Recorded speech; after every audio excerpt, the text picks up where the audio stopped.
Marie-Lou Berry incarne Maud Gallo dans la série Je te promets.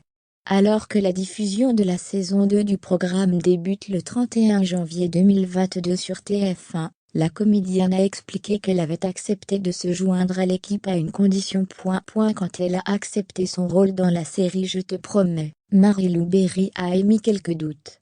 Maud Gallo, la jeune femme, qu'elle incarne sur TF1, était décrite, dans le scénario, comme étant en surpoids, n'arrivant pas à maigrir, et cherchant un sens à sa vie.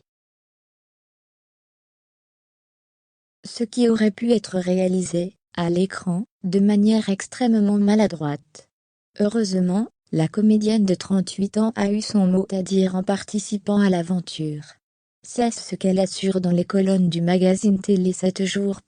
J'ai refusé de porter des prothèses.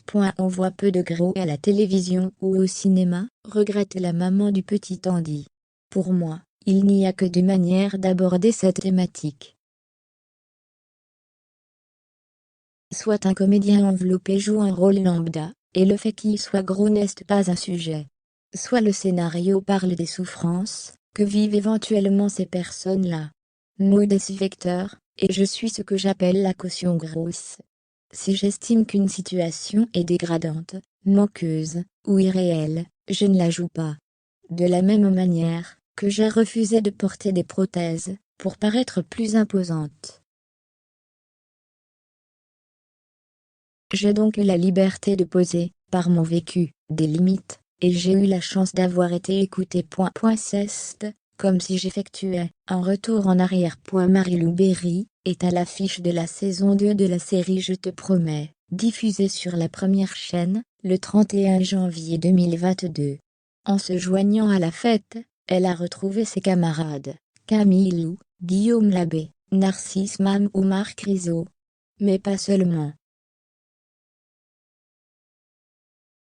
L'actrice a côtoyé d'anciens démons pour pouvoir interpréter, au mieux, le personnage de Maud. Contrairement à elle, j'ai fait le deuil de mon père Philippe Berry, décédé le 5 septembre 2019, NDRL. Rappelle-t-elle. D'ailleurs, ça n'a pas toujours été évident, pour moi, de me replonger dans cette période de ma vie pour épiocher des émotions à jouer à l'écran. C'est comme si j'effectuais un retour en arrière. Ce qui a fait bondir mon thérapeute.